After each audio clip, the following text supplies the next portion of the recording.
Let me think about this for a second. What if I told you that the difference between having $10,000 in your bank account and having basically nothing comes down to just a few decisions? Decisions most people make wrong every single day without even realizing it, not because they're bad with money, not because they don't make enough, but because nobody ever sat them down and showed them exactly how the math actually works. I want you to picture something. It's December 31st. You're looking at your bank account, and instead of the usual anxiety, the usual where did it all go feeling you get at the end of every year, you see a number, $10,247. Money you saved, money you built from scratch over the last 12 months. And the wild part, you didn't feel deprived, you didn't live on rice and beans, you didn't cancel every subscription and stop having fun. You just did a few things differently than you were doing them before. That's not a fantasy, that's a math problem. And math problems have solutions. Here's what kills me though.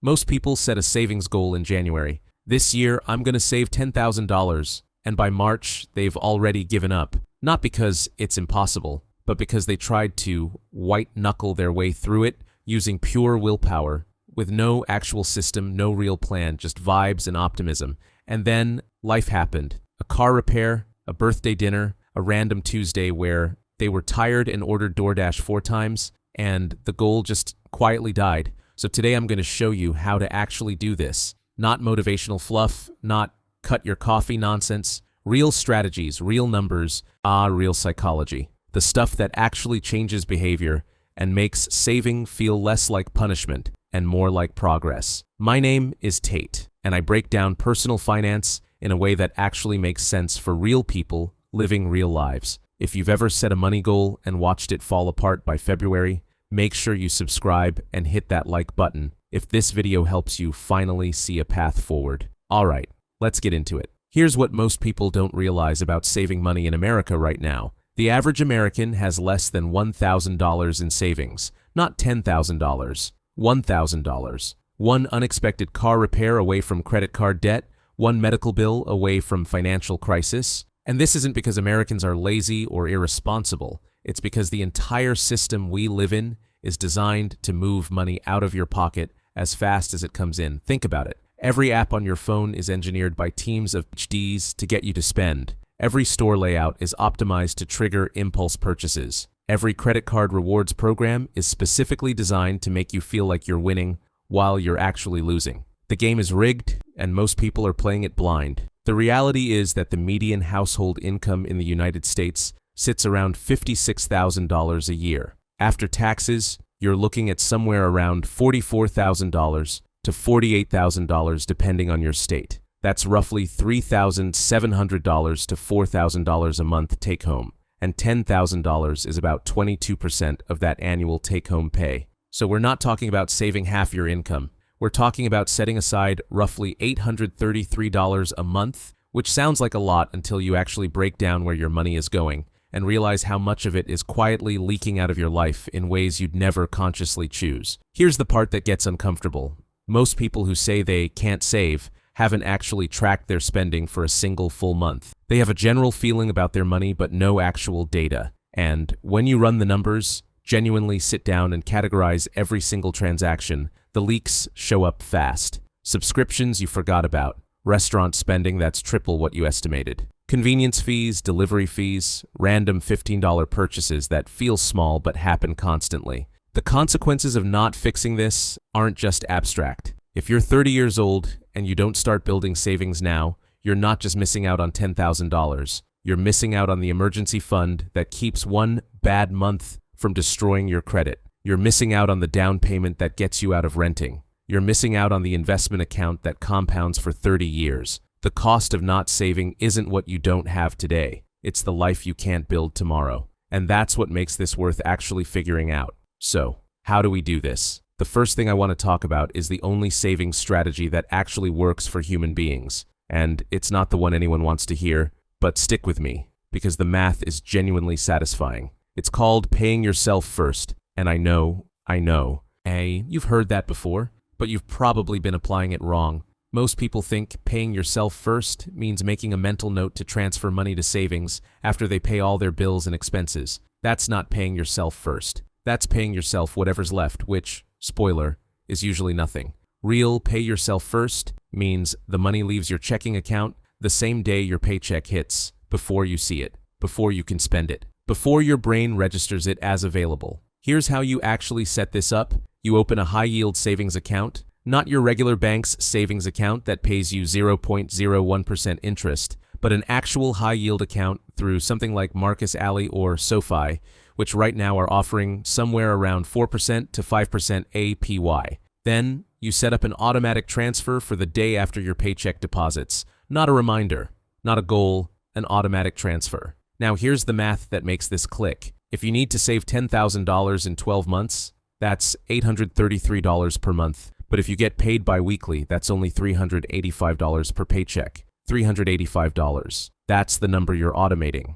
And because it happens automatically, your brain starts treating your take-home as $385 less than it actually is. You adapt to the lower number. This is called the set it and forget it principle, and it leverages the exact same psychological mechanism that makes subscriptions so profitable, except this time it works for you instead of against you. But here's where it gets interesting, because $385 per paycheck sounds manageable, but you might be sitting there thinking, Tate, I genuinely do not have an extra $385 floating around. And that's where the audit comes in. I want you to do something uncomfortable. Pull up your bank statement right now, or tonight when you're watching this, and go through every single transaction from the last 30 days and categorize them into 3 buckets. Fixed necessities, which are things like rent, utilities, insurance, car payment. Variable necessities, which are groceries, gas, things you genuinely need, but can control the amount.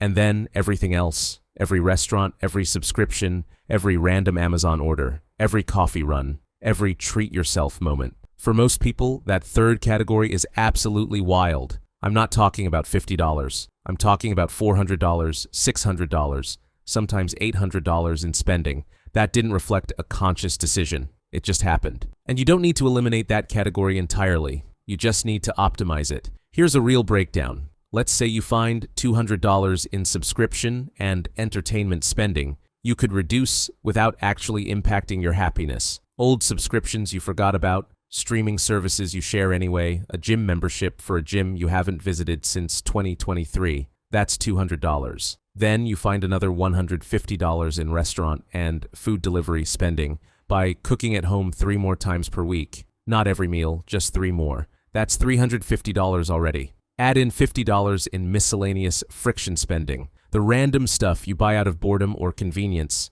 and you're at $400. You found your $385 and then some, without doing anything dramatic. Now you might be thinking, okay, but what about actually increasing income? Because cutting spending only goes so far, and I don't want to spend the rest of my life optimizing my grocery bill. Fair point. And here's where I think most personal finance content completely drops the ball. The advice is always start a side hustle, which sure, great. But 90% of the time that advice leads to someone signing up for DoorDash, doing it for 3 weeks, burning out, and deciding they're just bad with money. So let me give you something more specific. There are 3 income levers that actually work for the $10,000 goal specifically. The first is selling stuff you already own, not as a permanent strategy, but as a sprint. Most people have $500 to $2,000 worth of stuff sitting in their home that they could sell in 30 days on Facebook, Marketplace, or eBay. Electronics, furniture, clothes, sports equipment. That's not a side hustle. That's just converting stuff you already have into cash you actually need. The second lever is time-limited skill monetization. This means identifying something you're already good at, writing, graphic design, video editing, bookkeeping, social media, tutoring, and offering it to 1 to 3 clients for a set period. You don't need to build a business. You need $200 to $400 a month for 12 months. That's 1 decent client. The goal isn't scale, it's a specific number for a specific time period. The third lever is negotiating your existing income. And, actually asking for a raise or renegotiating your rate if you're freelance or contract. Studies consistently show that people who ask for raises get them significantly more often than people who don't, because most people never ask. A 3% raise on a $50,000 salary is $1,500 a year. That's 15% of your goal handled before you change a single spending habit. Here's the part that will actually change how you think about this. Combining all three of these income levers with the spending audit, not doing all of them perfectly, just doing them partially, creates a compounding effect that makes $10,000 feel less like a mountain and more like a reasonable 12-month project. Let me run you through a real scenario. Say you implement the automatic transfer and find $350 in reduced spending. That's $4,200 over 12 months. You sell $800 worth of stuff in the first 2 months. Now you're at $5,000. You pick up one small freelance client at $300 a month for 6 months. That's another $1,800. And you ask for a raise and get a 2% bump. Call it $80 a month extra take home. Over 12 months, that's $960 more. Add it up. $4,200 plus $800 plus $1,800 plus $960. That's $9,000, that's $760. With basically one push in each category, you're within $240 of the goal. And that $240, that comes from the interest your high-yield savings account is earning the whole time, because 4.5% on a growing balance over 12 months gives you roughly $200 to $250 back. You actually hit the goal. So here's what this actually means. And this is the part where everything clicks into place. The reason $10,000 feels impossible isn't because the math doesn't work. It's because people try to solve it with one strategy. Either just cut spending or just earn more. And when that one strategy runs into friction, the whole plan collapses. The secret is portfolio diversification, but for your cash flow. Multiple small improvements across multiple categories add up to a number that feels big, achieved through moves that each feel small. No single part of this plan is painful. It's the combination that gets you there. I had a friend, not going to use his name, who made $52,000 a year, lived in a decent apartment, drove a normal car, and had literally $200 in savings. Not because he was irresponsible, he just had no system. He spent money as it came in, saved whatever was left, which was nothing, and every year felt exactly like the year before. He did the audit, set up the auto transfer, sold a bunch of old camera gear he hadn't touched in 4 years, and picked up 2 small video editing clients. 14 months later, he had $11,400 saved. Same salary, same apartment, same car, different system. That's the whole game. It's not about being better with money, it's about building a system that makes the right behavior automatic and the wrong behavior harder. Here's how you actually start this today. Not someday when things settle down, today. Open a high-yield savings account if you don't have one. It takes 10 minutes. Set up an automatic transfer for whatever you can manage right now, even if it's $100 per paycheck to start. Done is better than perfect.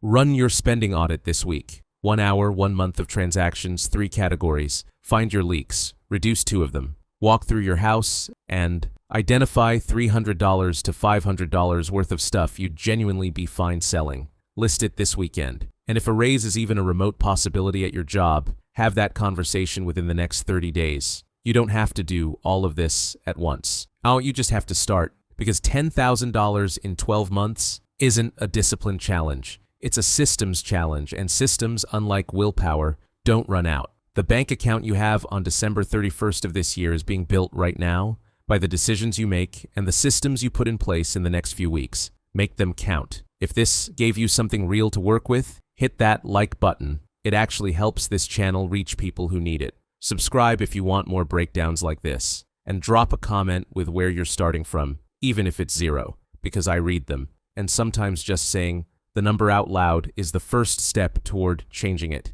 $10,000, 12 months. Your move.